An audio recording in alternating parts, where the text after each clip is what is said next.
Jika sejarah adalah panggung para pahlawan, maka Abu Ubaidah bin Jarrah tampil tanpa mahkota, tanpa sorak-sorai, namun namanya tetap bergema.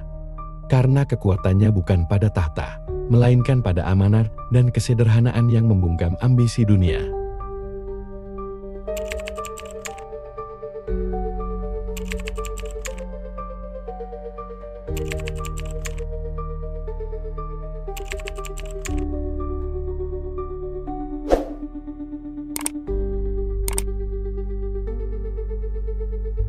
Dalam lembar sejarah Islam yang agung, terukir nama-nama mulia yang cahaya pengabdiannya tak pudar di gerus zaman. Di antara mereka, ada satu sosok yang tak hanya dikenal karena keberanian dan kepiawaiannya dalam memimpin pasukan, tetapi juga karena kerendahan hati yang melampaui logika manusia biasa.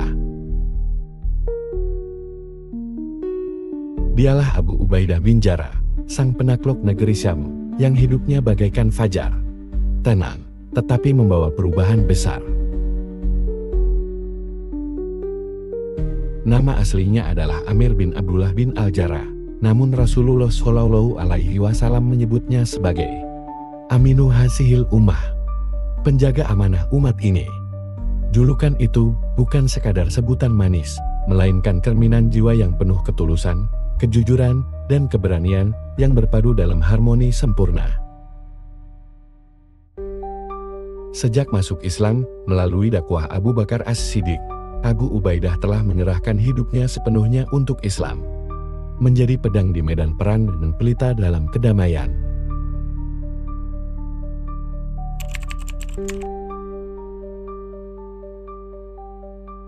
Tatkala pasukan Islam bergerak menaklukkan wilayah-wilayah di luar Jazirah Arab, Abu Ubaidah termasuk dalam jajaran panglima utama.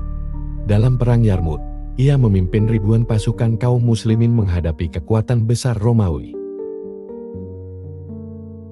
Angin kemenangan berpihak pada kaum muslimin dan wilayah Syam, meliputi Suriah, Yordania, Lebanon, dan Palestina, jatuh ke tangan Islam. Namun, di balik kemenangan itu, Abu Ubaidah tidak menyombongkan diri. Di hadapan rakyat Syam yang ditaklukkan, ia tampil bukan sebagai penguasa yang congkak, tetapi sebagai pelindung yang adil. Ia menegakkan keadilan, menjamin keamanan, dan memelihara hak-hak kaum non-muslim yang berada di bawah perlindungan Islam.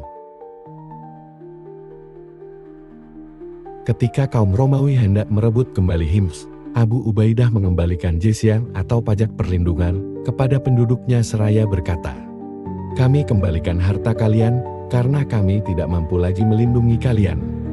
Sebuah sikap yang membuat banyak hati terpikat pada Islam, bukan oleh pedang, melainkan oleh akhlak pemimpinnya.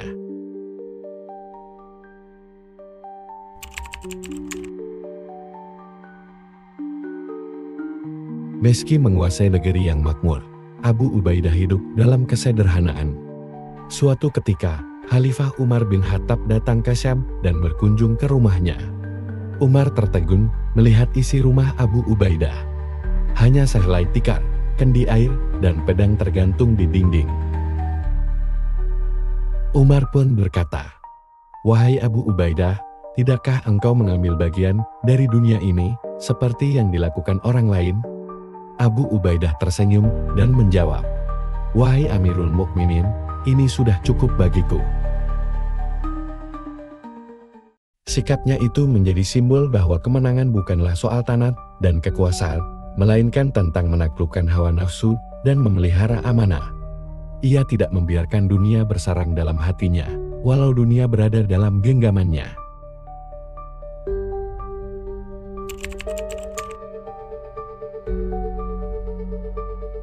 Ketika wabah takun atau wabah pes melanda Syam, Abu Ubaidah tidak meninggalkan rakyatnya. Ia menolak tawaran Umar untuk kembali ke Madinah. Baginya, tanggung jawab terhadap umat lebih penting dari keselamatan pribadi. Ia wafat dalam pelukan Syam yang telah ia bebaskan, bukan sebagai pahlawan yang dielu-elukan, tetapi sebagai hamba yang menunaikan amanah. Abu Ubaidah bin Jarrah meninggalkan dunia dalam diam, namun warisannya tetap hidup. Teladan kepemimpinan, kesederhanaan, dan keberanian. Ia bukan hanya penakluk negeri, tetapi penakluk hati. Sosok yang membuktikan bahwa kekuatan sejati ada pada kerendahan hati dan kemenangan terbesar adalah menundukkan diri di hadapan Tuhan.